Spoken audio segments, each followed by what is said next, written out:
Hi everyone, and welcome to this week's panel on fashion in the age of climate change. Thank you so much everyone for coming, and on behalf of CUCFS, I also wanted to say thank you so much to the union for helping us put the panel on. I'll quickly introduce all of our speakers. So thank you so much to all of them for coming. Speaking today we have Leanne Elliott-Young.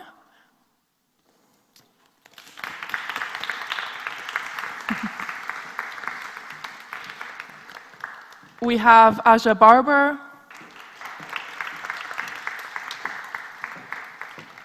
And we have Sarah Arnold.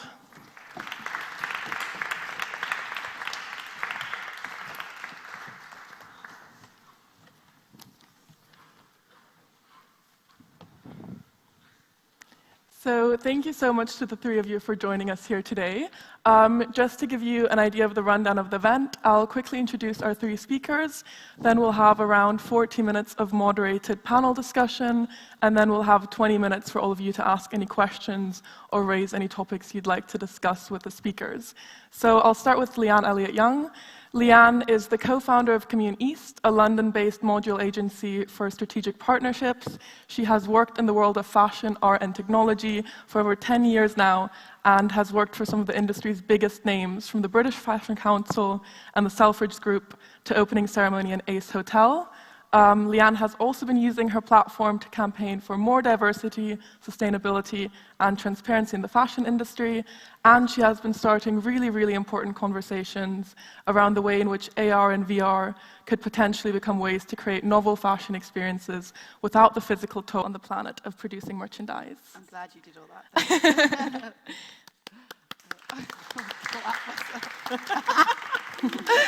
Thank you. Aja Barber is a writer, personal stylist, and fashion consultant living in London. She uses her Instagram feed to champion both sustainable fashion and intersectional feminism. And in her essays and on her Instagram, she talks extensively about why it is so important to see the two as connected and how we can really create a form of activism that recognizes those fundamental links. She also regularly features fashion brands that are conscious of their carbon footprint and that celebrate a range of body types and ethnicities.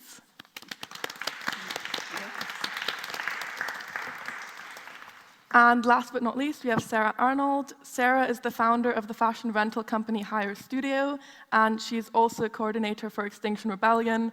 I'm sure you're all aware, but Extinction Rebellion is a global environmental movement that has unleashed a wave of peaceful protests across the UK and the rest of the world.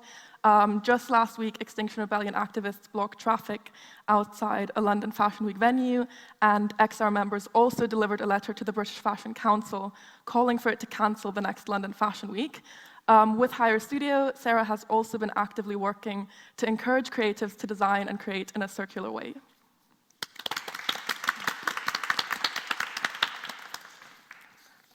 So the first topic I wanted to put to the three of you and talk to you about is kind of the idea that with more sustainable and ethical fashion brands kind of springing up and young people being increasingly more and more drawn to sustainable options like Depop or vintage shopping, and also what we were just saying, that institutions like Fashion Week are drawing more and more widespread media criticism and criticism in the public eye, the first thing I really wanted to ask is to what degree you think that kind of critique of fast fashion or that fast fashion discourse has reached mainstream debates, and then tied to that, whether you think it reaching mainstream debates has kind of turned sustainability into a bit of a buzzword, or whether you see really true progress going on there.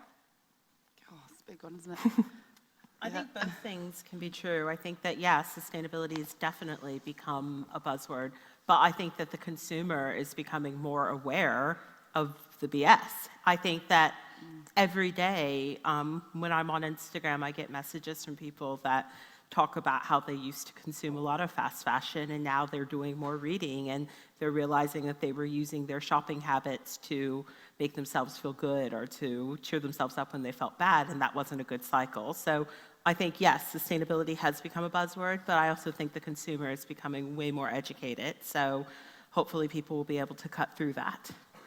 Yeah, and I do think it comes down to government legislation, which is still really behind in the UK, and the fact that the consumer has the power to push, but it does need, on a governmentary level, to be able to be called into account these big businesses. And I think during Fashion Week, there's like just recently at London Fashion Week, there was a whole sustainability exhibition. So that's the first time they've ever really stepped into that conversation. BFC is one of our clients. They're notoriously difficult to work with. It's full of white privilege. Everyone in there looks a little bit like me. Yeah. And they're like the Titanic, and they're heading towards the iceberg, and they've just realized they need to shift.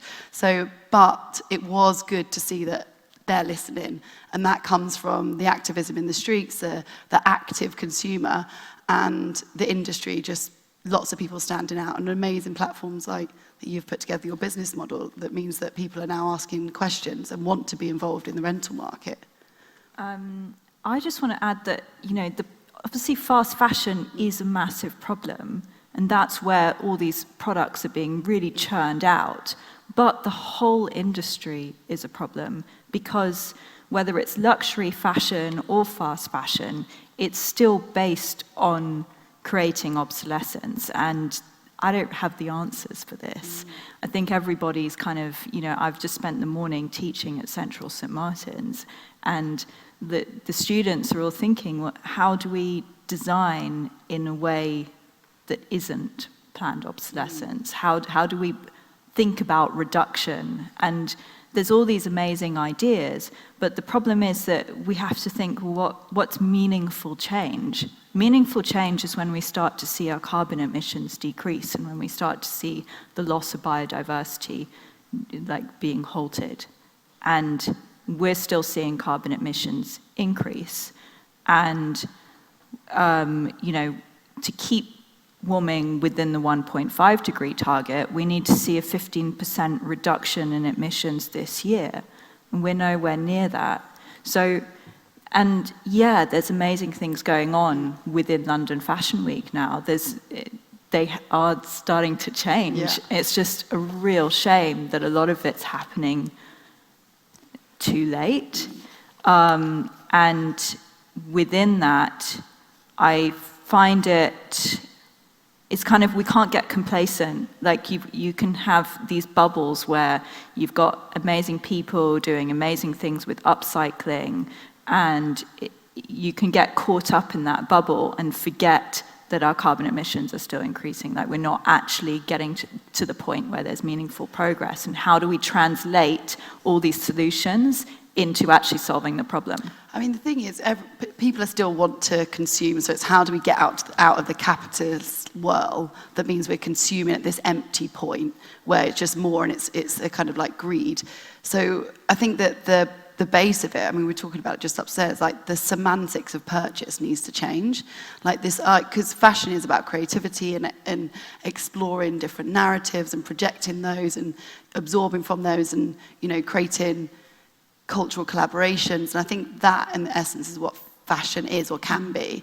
And say, let's all step into what and I think, teaching at UAL and LCF and thinking, the more and more you talk to these kind of young, wonderful minds, they are thinking about what the future is. And if we can impregnate, we're sitting here today, like debating or having a conversation about what's happening right now. And I feel like if we start thinking like, this is the future, how can we change? Like what, I think that we're doing a project with Selfridges, and it's amazing to work with the store that all of a sudden has gone like, okay, we've got a 6-month residency, and they want to own the whole of the store for that time only to be about upcycling and reeditioning clothes. And they're allowing us to build a whole narrative of thinking about what the future is. So if we're not producing any more, then what would be the solution? And I think it's going back to the idea of like collaboration. So in the way of times of past, you would purchase a pattern. So imagine if it was about repair, but if you were repairing, you're working in collaboration with a fashion house, thinking around those lines. Like, what is it if we don't?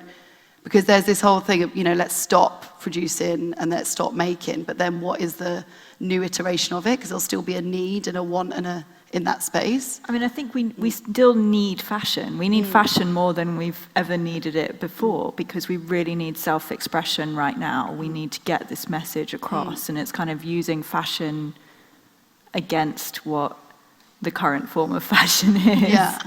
But yeah, absolutely. Like, we need making, but we need to kind of bring back craft and And on the topic yeah. of, I think there's this big fear that, like, if we change these systems, that there will be so much job loss and whatnot. But I think when I look to a sustainable future, I see job creation. Yeah. I see spaces Innovation. to grow. I see innovation. And I think that there are a lot of people within certain industries, like the fossil fuel industry, that don't want us to look at these new ways of doing things. And so there is a lot of fear mongering that, like, oh, there'll be no jobs. But no, I see innovation, I see job growth, and I think we have to push back that fearful message that's sort of keeping us in these old systems. and you recently wrote an article talking about how we should speak to young people about those kind of changes in consumerism and consumer behavior. Yeah. On the topic of what Leanne was saying about kind of changing the semantics of purchasing or changing the idea of how we produce things, could you talk a bit more about how you think is the best way or what kind of obstacles we might face in talking to young people about those kind of changes? Well, I mean, as much as I don't want to put it all in one direction, but like social media is an obstacle. One of my friends, Lottie, who works for a company called Hubbub, did a poll recently, and 1 in 3, I believe it was 16 to 24-year-olds, do not want to be pictured on social media in the same outfit twice. And so that's a conversation around consumption that needs to happen ultimately. And unfortunately, there are certain people within the fashion industry, fast fashion, that have benefited from this attitude that you always need a new outfit to put on social media, otherwise you're not going to be cool, you're going to be teased, whatever. And I think I experienced stuff like that before social media. I wore a lot of hand-me-downs and whatnot, and I remember being sort of like made fun of for my clothing when I was a kid. So there needs to be a very broad conversation about what we value within our society, and that conversation has to happen among the youth, but also talking to kids about social media and following people that inspire you not just to want to consume, but to actually be better is a great conversation to have. I have nieces, and they are 13 and 8, and my 13-year-old niece, I feel for her because these messages are being fired hard and fast at her, and I can see it already where she's going in a direction of, but I need that from this company that's uber fast fashion. And so good old Killjoy auntie gets in there with her message of, this is why I'm not going to buy you that, but I will buy you something from this company, and here's why. So I think we haven't been discussing why we buy. We haven't been discussing our purchases, and we haven't been discussing the harms of the fashion industry, but I think that kids are never too young to learn that. That's amazing, like Kyra TV and PAQ, they have challenges, and they've got over 2.3 million following, and they're a group of kids, and they kind of go out and they challenge each other to kind of style. It's a bit like Grey Gardens. I don't know if that's a reference that falls dead on probably all of you here. I love that movie. It's so good.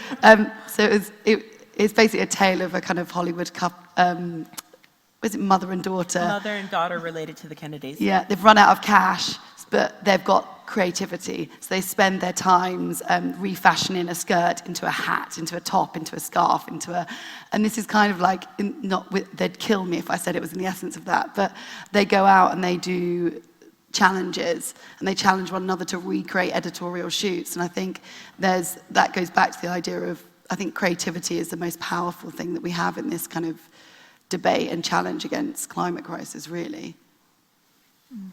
And going back to what we were saying about social media and the potential power, but also the potential danger that might bring, you with Commune East, so Leanne's company, created filters that on Instagram that were trying to encourage people to consume less, or at least think about their consumption practices.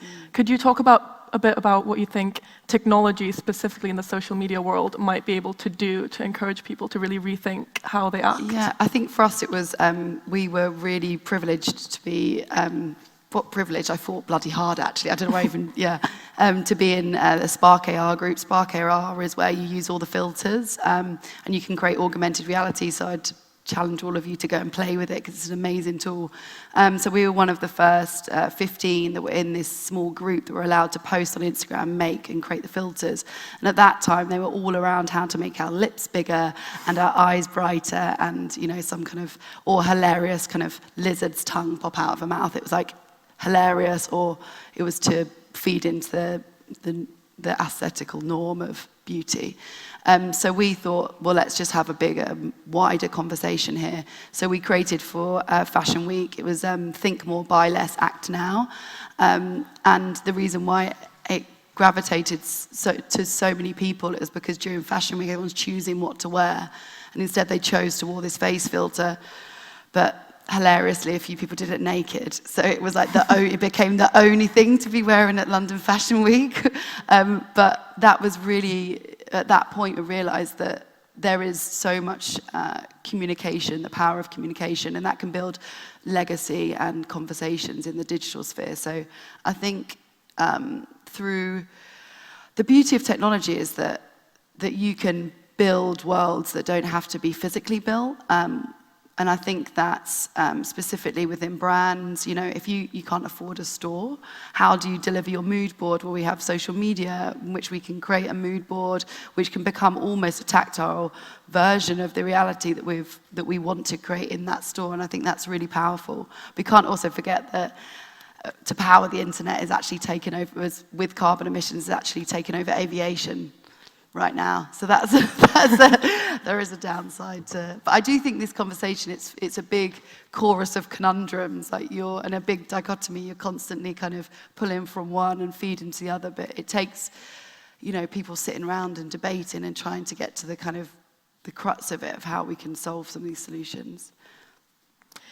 Staying on the topic of social media and specifically kind of fashion influencers on social media, to what degree do you think that's still an ethical job to have in this kind of modern age? And to what degree do you think they should have a responsibility in talking about not just how fast fashion companies might be having a negative climate footprint, but also on the role of fashion in general and the role of consumption in general?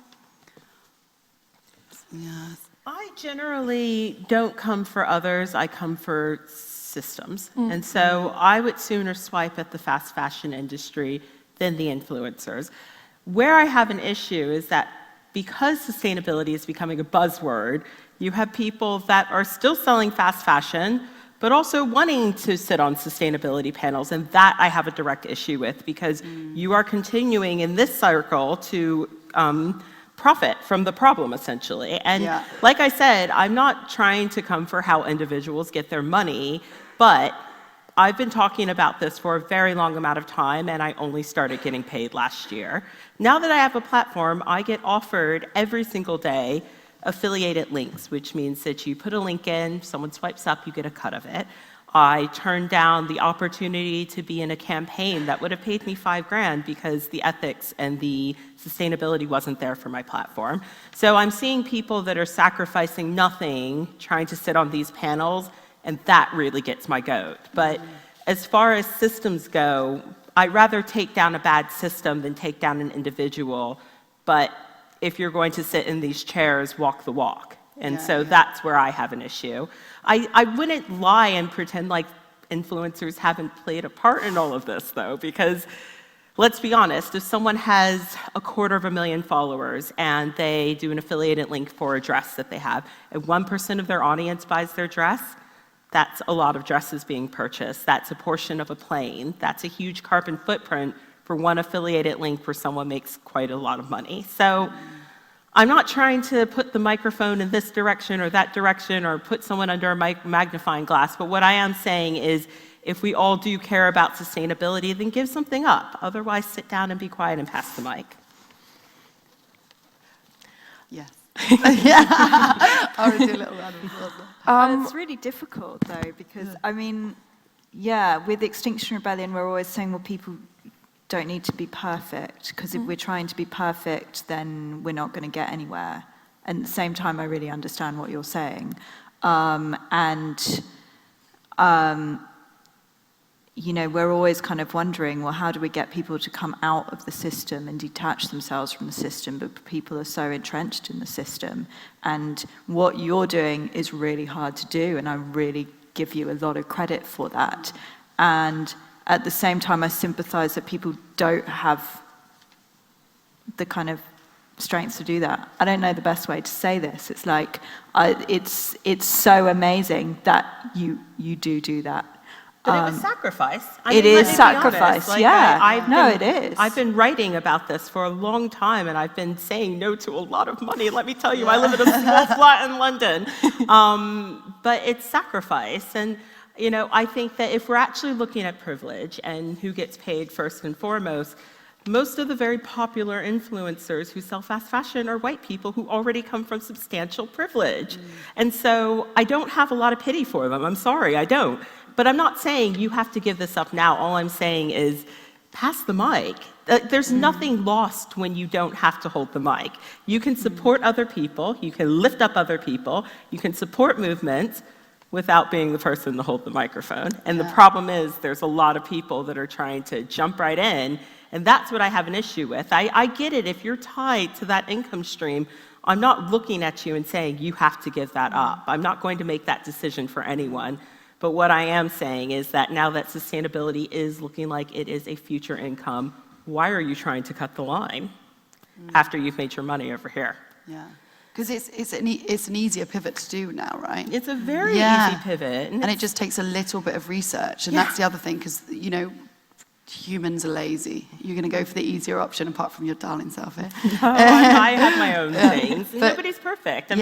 I don't speak on everything. And I always tell people that. I get a lot of messages like, can you talk about this? Can you talk about that? And I'm like, no, because I'm not the right person to talk about it. And I think that when you have people that are trying to talk about everything, nobody actually ends up learning anything. So I'm a big proponent for staying in your lane, you know, and I think that there's nothing wrong with that. I think that's actually the way we move the conversation forward, by like not everyone reaching for the microphone at once. Yeah, and kind of on that note, one of the things you wrote in your articles is you raised the question why, when we think about things like thrifting, vintage, or secondhand, why that's only really seen as cool, and as you write it, when affluent, white, young, able-bodied, thin people take part in it. So I wanted to put it to all of you to ask how you think the sustainable fashion movement can really become intersectional, and what you think the main challenges are to making sure that it doesn't become this kind of very one-sided movement that only a specific group of people can really partake in. Specifically, you were also writing on the idea that sustainable fashion is often perceived as exclusive, and people sometimes assume it's too expensive and isn't for everyone.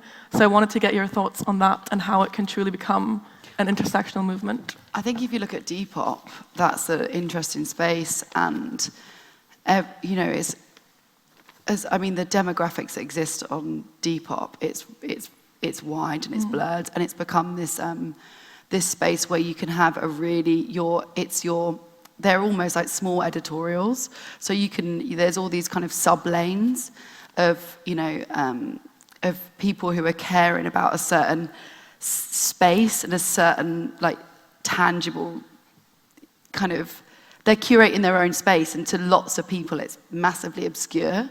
There's Fetal Matter, I don't know if any of you know or follow them. Their Instagrams and their clothes are kind of difficult to swallow.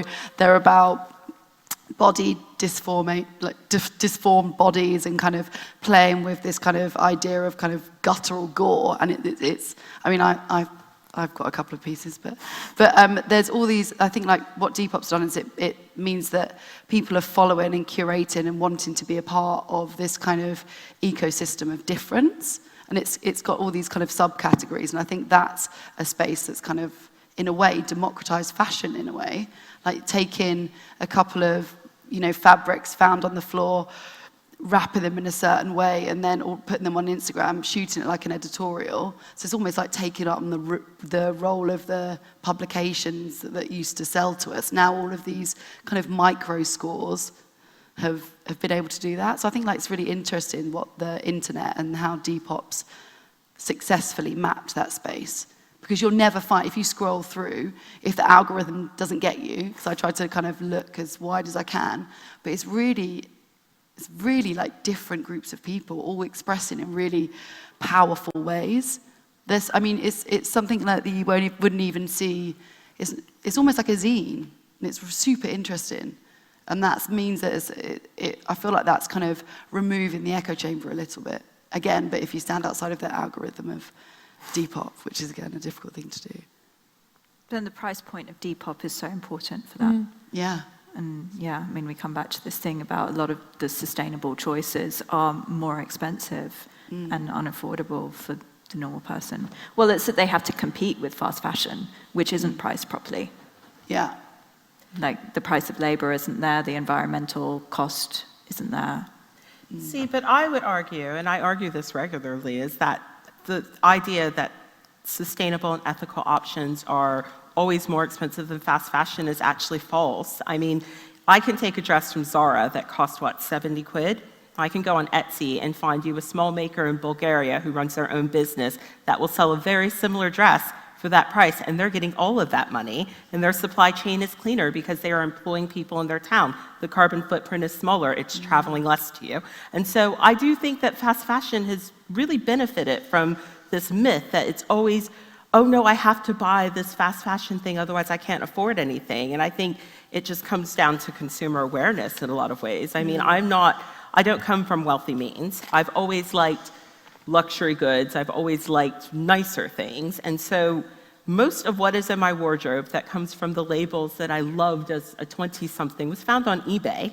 And so for people that are savvy and interested in it, we will find our way. The skirt that I'm wearing today was $20 down from $80 on eBay, secondhand by someone else. And of course, growing up and like in my teens and 20s, you know, I wasn't exactly shouting from the rooftops that I wore used clothing because it wasn't aspirational, but now it is.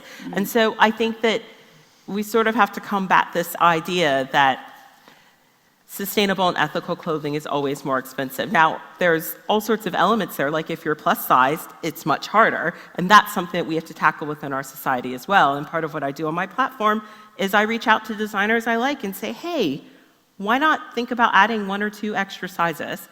You know, is this something that you think you can do?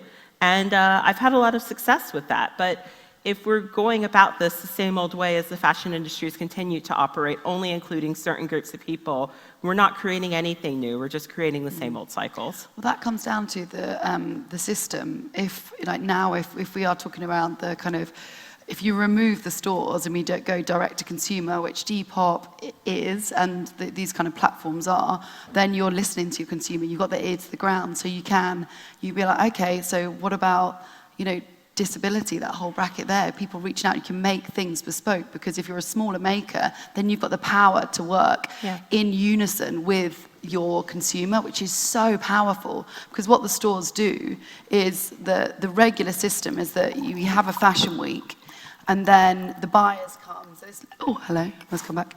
So London Fashion Week, we show at London Fashion Week, the buyers come, the press come, and then you then go to Paris, which is where you sell. Already that in a mechanism is a little bit broken, right? You have to then go to buy in Paris. And when you're there, the stores put in orders, and these are speculative purchases. So they were like, okay, Leanne, I love your collection. I want 20 of those tops, 40 of those bottoms. They put them in the store. This is a speculative purchase, what the consumers may want in 6 months. By the time they're in the stores, everyone's already gorged it, consumed it on social media. It's dead. It's been ripped off by all of the the fast fashion in a smaller cycle. It's in the stores. It's dead. The consumer doesn't want it anymore. And what the stores do, because that's why they're the big bastards, sorry, I don't know if I'm allowed to say that, but it's sale or return. So they then say, thank you for making all of that. We had a great time at having this fabulous, you know, really innovative new brand in the stores. It was great for us, but they also put the prices so high that there was about the same price as Gucci, because they're making on smaller systems. So they've just crippled. You're looking at like 70 grand, boom, that brand's disappeared. And that's what kept happening in the cycle of the fashion industry. And now you've got the power is in the maker, the power, you know, you're in your studio, you're making, you've got your social media space, or even you're having studio sessions, which I've seen so much more of. People are now having studio sessions, asking people in. So I'm making this colors, patterns, sizes, and all of a sudden you've got this really wonderful space where people are communicating with not the muses, but the real human that they want to make for, and diversifying it within that. So I think that's what's really exciting of what's happened about this within us, all of a sudden realizing that system's broken, and the only reason we've realized that is because of the climate crisis. So it's amazing how one season can break a small brand. When I first came to London, it was 2003, and I worked for a small streetwear label based in Shoreditch. And I remember one of the big department stores had ordered a lot of t-shirts from us, which we delivered, and they sent them all back to us and said they smell like fish, which they did not, but that is an enormous hit to a small brand, getting all of that merchandise returned, especially in the middle of the season, because then you have to figure out another thing to do with it. So yeah, that cycle is really, it's hard. It's hard. It doesn't make any sense either. You were just sitting right out. And also the other thing is, if you compare it with the art world, in the art world, if you have a print, it's worth less. And the original is worth a lot more. In the fashion industry, up until now, it's the total other way around. So we're just buying prints, and the original, all the stores want exactly the same, so they know what their SKUs are. And and it's crazy, because if you said to consumers, someone in store, okay, that you can see this is where they cut on the studio floor here, and there's some paint marks there. That is a beautiful one-off, and it's bizarre that the fashion industry doesn't think like that. Yeah. You were talking about Fashion Week earlier. What do you think the role of Fashion Week or disrupting Fashion Week is precisely in the cycle Leanne was just describing? What do you think can be done in terms of changing or disrupting Fashion Week as a structure? I mean, yeah, the system is completely broken, and this is what we're saying. I mean, we've had a lot of criticism saying, like, oh, you can't ask for cancellation. We can transform it, we can change it. And we are sticking to our guns. We're asking for cancellation because we need a complete reinvention of it. And we believe that, to really think creatively about that, to think out of the box, let's take the box away and see what people come up with. I do not believe that if, like, Fashion Week, if it had never existed and we started here right now, would we come up with the idea of Fashion Week? No, but I think that's what's occurring now. Like, during Fashion Week, the Fashion Week, you have the big 4 Fashion Weeks, and they have a lot, like London Fashion Week has always been about innovation and about firsts and about a place to activate trends. And it's usually what New York then sucks up, and Milan sucks up as well. But it has always been the place of innovation. But what happened is it got into a cycle. It was a little bit like X Factor. There were just all these stars were just like had the Christmas single, then gone, and that's what was happening.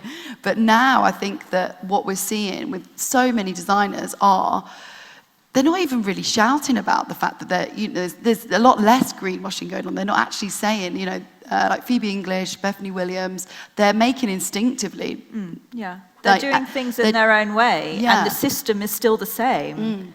But it's being able to broadcast what they're doing within that massive media channel that is London Fashion Week. And I think that's what's so important, is that we need to broadcast a new message. We can't turn it off. We need to broadcast a new message. And I understand the power in saying, let's stop it, because that means that if you tell someone to stop something, then they have to look at themselves and be like, well, why do they want it? Well, good person. Why are they saying that to me? Why should I stop? Why should I stop? And I think that's what's happening now. Yeah. And I did admit the BFC are notoriously difficult to work with. They're a client, and we've been working with them a long time, and you hand white papers to them, and they're literally just they're not absorbed. But now, because what's occurring is the industry globally, the global press, the buyers, the stores, the consumers, and the media are saying, what are you doing? And you guys are saying, stop it. So all of a sudden now, they they've realized that they 100% have to change the whole mechanism of it. And going back to the analogy of the Titanic, it's a big ship to turn. You know, it's like I loved what Phoebe English did with her show this season. She used remnants from local London designers. So all of the fabric that they had left over from previous collections, she collected it and made a collection out of that. And I just thought that was really wonderful. So what she's done, she's amazing. She started a WhatsApp group because she wanted to create sustainably and conscious and focused on not buying in new materials from, you know, big mills and being shipped. She's like, I want to make a skirt, but I've got enough to make a hat. What do? I want something like that. So she started a WhatsApp group with everyone. When I say everyone, I mean everyone. I'm on that WhatsApp group. Yeah, I was accidentally on it. I was like, babes, I've got a couple of tea towels. So what are you going to do with that? But basically, the WhatsApp group is just like, guys, let's all come together. Let's create a new vernacular of like how to make in London. How do we do it? Let's all club together. Let's exchange. Let's not be the kind of the way that Fashion Week is, the facade is broken now. Like the veneer is gone. What's exposed is lots of people working tiresomely, like long hours, not getting paid. That's stylists, that's art directors, that's the designers themselves, and that feeds into why the system's broken, because nobody's getting paid either. And there's a hell of a lot of creativity. And if we all work together and call to account, you know, call for unions for styling and art direction, and we'll call for the publications to pay more, and call for the BFC to make a change, I think that's what's really important. And that comes all the way back down to government legislation, I think, and transparency. And collective creative community is the most powerful thing, and that's the only way to change. Also, I love that I've got your number now. Dangerous. No, you can hit me up anytime. But yeah, coming back to what we're asking, we are asking for the BFC to come together with all the stakeholders and work out a new purpose. As Extinction Rebellion, we're not here to say what that purpose is, but we're saying that, you know, we're now in an emergency, so come up with an emergency plan. And those stakeholders should be a real wide cross-section. It needs to be diverse. And together we need to work out the way forward. And as you say, it's kind of happening already. But really crucially as well, we're asking, you know, the BFC is partly public funded. It gets funding from the EU. I don't know what's going to happen with that. And it gets funding from the Mayor of London. And so as the public, we should be asking where that money goes. And they do a lot of government lobbying. And if you research that, there has been virtually no lobbying for environmental policies. We know that, you know, the Environmental Audit Committee put together these recommendations. They were all rejected. Where's the BFC in this? They should be using their political engagement program to get the environmental policies that the designers that in their positive fashion space would all benefit from that. At the moment, those designers are having to compete with the costs of fast fashion, which is not costed properly. And we would like to see the industry obviously come together to get behind Extinction Rebellion's demands, which, you know, now you're still seeing the industry with these 2050 targets, and they're not doing enough in the present. We need to bring the targets forward, and we need action right now. We need action. 2050 is way too late. It's basically a death sentence. Perfect. I think this has been a really, really interesting discussion so far. I think at this point, we want to move it to all of you guys and see if we have any questions from the audience, to see if there's any topics you'd like us to discuss before we finish up, or if anyone has any specific questions. So, yeah, just up there.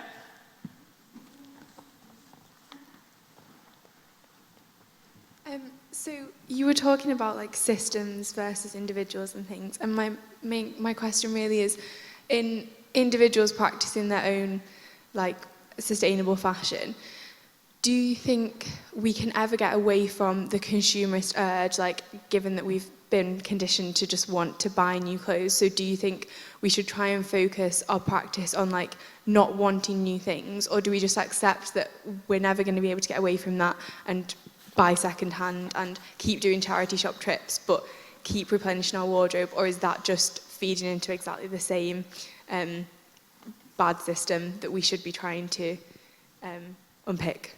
Which one do you want to answer it? She's chucking it in. Can I? Yeah, go for it. So I don't know if you know, but Extinction Rebellion, we run a fashion boycott. So we're asking people to not buy new clothing for a whole year, 52 weeks. But we don't see this as kind of not enjoying fashion. We don't see it as going without. The really mad thing is when you're in a situation where we're producing, I think the latest figures is like close to 150 billion items of clothing a year. It was 100 billion not very long ago. We already have enough stuff to enjoy, and we can reinvent that stuff. And we actually need creativity to be reinventing it. Otherwise, it's all going to start going to landfill. So it's kind of, yes, like question when you buy something new, like question whether you need it. When we're saying don't buy new for 52 weeks, we don't mean don't ever buy new again. Like if you really need something, you'll know that you need to break your pledge. But you would have really considered it, and you would have considered where it comes from. So yeah, it's just, and also the other thing is that going without for a while can make your life more enriching. This thing of like purchasing new stuff, wanting new things, even if it is like wanting loads of secondhand things, this being so ingrained in the system and being able to step away from it makes your life better. So we see the boycott is actually a way of living a, kind of more regenerative culture, living a more enriched life. I can say when I stopped buying fast fashion, I felt absolutely relieved. At first you're like, what am I gonna do? How am I gonna fill my time? And then you realize I was filling my time by buying clothing I didn't need. And so I get a lot more enjoyment from my wardrobe now because I actually, one, enjoy the things that are in it, which when you're constantly in the cycle of buying new things, you're not really actually enjoying it because you're always on to the next thing. Like this sweater is a gem, and every time I wear it, it makes me happy, and I'm not constantly looking for what's the next thing that I can wear, what's the next thing. So I found that cycle to be incredibly tiresome, but at first I felt like I can never ever quit this. And then I gave myself a month, and a month became 2 months, and so on. So in your head, and I make this analogy a lot, like fast fashion for me is kind of like sugar. I'm from the States, and in the US, sugar is in a lot of stuff. And when I first moved to the UK, I missed it and craved it immediately. But after about 6 months, you don't really crave it anymore. And now when I go back to the States, I might go to a restaurant that I liked and order a dessert. And that dessert tastes so outrageously sweet that I don't know how I could do it before. It's just like, whoa. And that's actually the same for me in fast fashion. Now when I go into a store that I might have enjoyed in the past, the clothing does not look as shiny, it doesn't look as palatable. And since I talk about this stuff and read the statistics every day, it actually horrifies me. So if you just take a break, you'll find you're a lot more powerful than you think you are. And just to second both of those, it's like the idea of wanting new could be the new invention of that thing. Like I'm wearing these shoes. I was on a shoot for Vogue Italia, and they did like a little profile, and these were just the stylist was like, we need more. And there was an old Christmas tree at the back, and she just covered them in tinsel. And that was so satisfying. I was like, God damn, that's phenomenal. Like tinsel on a shoe. And it seems like quite ridiculous and a bit like, oh, fashion, I was on a shoot and she got the tinsel. But actually it's about looking into your wardrobe and playing and remaking and recreating the narratives. And then going back to, are we are we ever going to change? I think 100% we are. I think that we're not going to want more things because we all understand the weight of those new things. But I think if you think, well, you're going back to your jumper, I've got like this, I've got 3 or 4 items of clothes that I wear and they've been worn by me. And it's like an historical kind of capsule of me. And I've worn it so many times that elbows are loose here and the shoulders drop in a specific way that I know that no designer would be able to make that for my body. It's like it's worn that way and I've made that garment perform in that way. And I think that's something around, again, we go back to this like semantics of changing it and inverting it. If you can understand and read your clothes like that you've worn it and it's become yours, and the scuff marks on the shoe doesn't make them not box fresh. It's the scuff mark of, that night out that you had. And there's like power in that and there's history in that. And I think there's some real big work that needs to be done on that, because an old pair of jeans always look better than when you first put them on. You're walking kind of like, stark-legged. And I think that clothes grow with you. And I was with my grandmother at the weekend, and I go through her wardrobe, and there's such a delight to see the emotional kicks I get myself when I remember her in that dress. And I think it's just impregnating the clothes with that and those like vision tools, rather than it being around the new and the latest and the box fresh and the how do you make it squeaky clean. It's like, how do we show? That's when I broke up with that absolute, and I kicked it's like all of these things become, that's why you've got that scuff there, that's why. And I think that there's some work to be done, 100%. But I do think that's a really interesting way of thinking about clothes. And if we can all impregnate that into that, I think that'd be wonderful. We have to just give value to our things, and that's part of the problem with the fast fashion cycle is we just devalued everything. And we have to put it back in, because somebody made every item that you're wearing, and they made it painstakingly, and it's up to us to give it a good life. Yeah. Completely, yeah. Do we have another question? Maybe right here in the front. So I love your perspective on changing the semantics of fashion. Oh, sorry. I find your perspective on changing the semantics of fashion really interesting. But as someone who has loads of, like, a pile of clothes in her wardrobe from her earlier teens that still fit, but I just don't like them anymore, what are your tips for, like, and I put this to you too, just what are your tips for upcycling clothes just to make them look a bit cute? I can't sew, by the way. Well, yeah, so collaboration. So I think that collaboration is super interesting. So that you're saying, I can't sew, we'll find someone who can, and then you have an evening at yours with, can I say a bottle of wine? A glass of wine? But just like get together. I think collaboration is the key to all of this. Dye-in, it's really easy to dye things. You buy, Clothing swaps? Clothing swaps, 100%. Natural dyes as well, play with that. I think there's so many ways in which you can reinvent, swap, cut. I think getting together with people that have got a better, also not a better understanding of you, who want to play with the idea in which you project yourself as. So going into your wardrobe, Congregation Studio are an amazing collective. They're all anonymous. There's over 40 different designers and makers. And they have this, we did this project which is called it was a sustainability rave, because the word sustainability was getting a lot of eye rolls. I was like, let's make it fun. So we had a sustainability rave. And they turned up with a rail of clothes and some dice. And each of the clothes were numbered, and you rolled the dice, and you just had to wear what you landed on.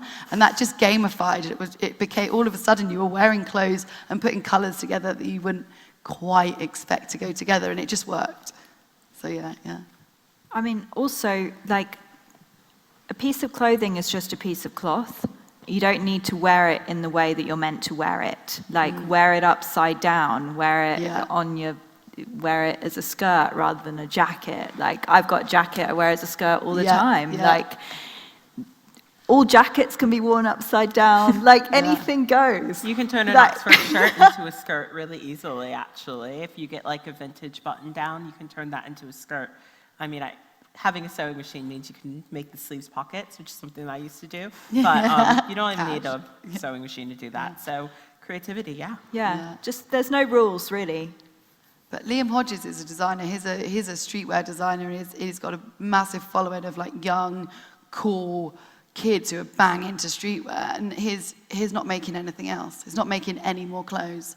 So the next season, he's asking everyone to bring clothes to him, and he's going to create with you.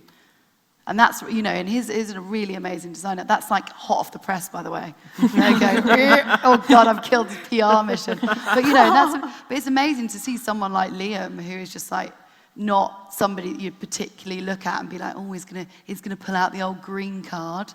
And that, you know, it's because it's about community and collaboration and exchange, I think. Yeah, I think we have time for another 1 or 2 questions. Yeah, maybe in the front.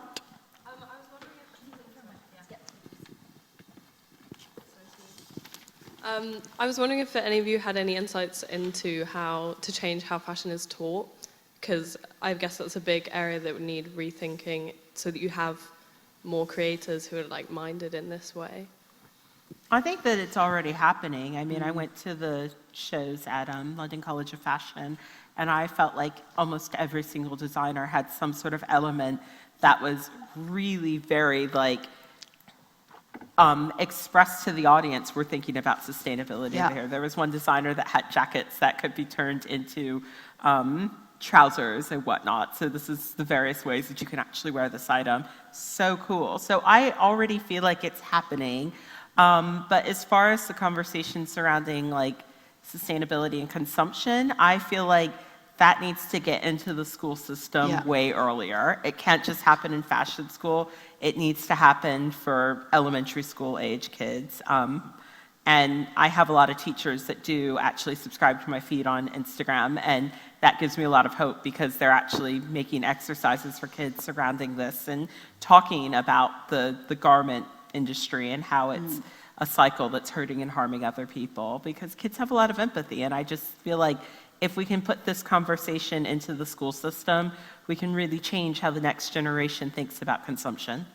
Because plastics, you know, if you speak to a young child about plastics, they generally know about what's occurring with marine biology, but they don't understand about, you know, the microbeads that go through because of I think, so it's like back to educating, definitely in school. But, I mean, it's massively changed. I graduated from Central St. Martin's in, I think, 2012. I learnt practically nothing about sustainability. There was some extra classes that I was one of the very few people that turned up for them. And I've been back there today teaching a sustainability course with them. And the thing is, the students are clued up. The students are pushing it as well.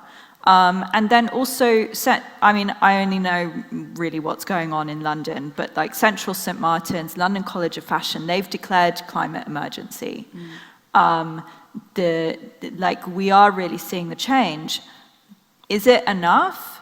I think what I felt today teaching is that the students were scared. And I wonder, are they being, the climate anxiety is really real. And, you know, if the policies of the Paris Agreement are actually enacted, we're still going to 3.2 degrees of warming, probably. And that means that, like, the world is going to be a very different place. We can still change. We can still manage this, but we're still, even if we do, even at 1.5 degrees, we're going to see a very different world. The world is changing.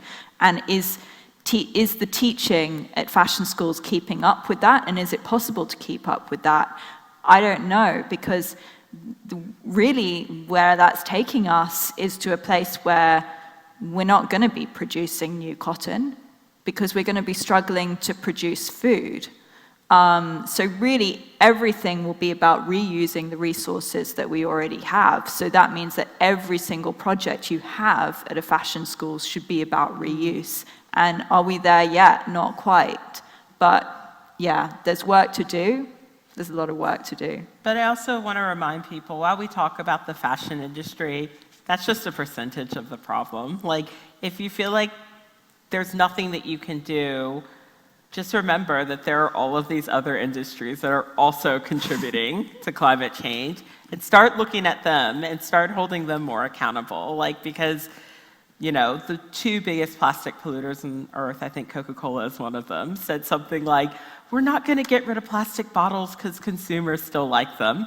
And it's like, which consumers did you ask about that? Who did you send that poll to? So remember that while the fashion industry is a contributor to it, they're not the only ones. And there's a lot of work for us to do in all elements of our life. And part of that is looking at the corporations and starting to hold them accountable for their part. Yeah, because it was such a quick pivot to just everyone having a plastic bottle. You Yeah, know, it was. the idea of selling water in bottles in the 80s, I'm sure was just like... Well, we all thought it was really silly at first. Yeah. I remember my mom being like, water in a bottle, this is Like, ridiculous. yeah. And then all of a sudden, here we all are. Yeah, Like, oh, okay. it's the convenience. So it's just like having that moment of just like an extra second of thought before you leave the house. And also remember that like legislation can really help these things. What is it with the plastic bags in the UK? It was something like once the charge came in, the problem sort of decreased by like 90%.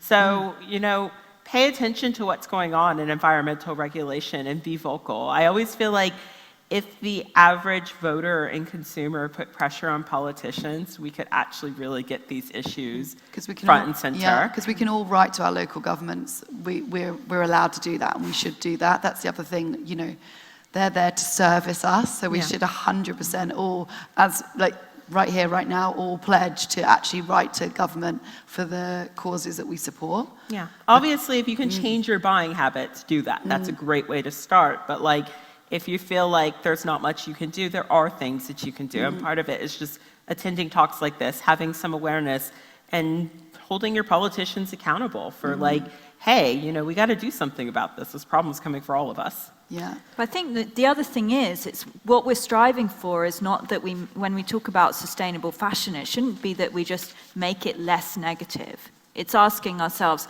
how can we have fashion that actually has a positive impact in the world? Like, if we're going to grow fibers for clothing, how can we do that in a regenerative way? You can do that. Flax can be grown in a regenerative way. Cotton can be as well. And then it's also culturally, how can it have a positive impact?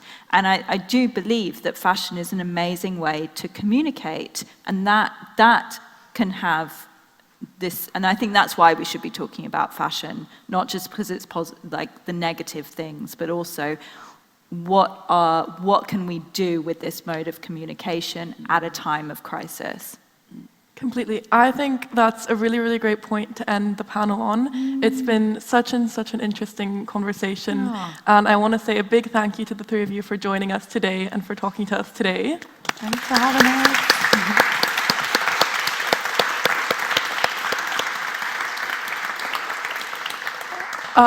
Just a couple of things I wanted to say before we all leave here today.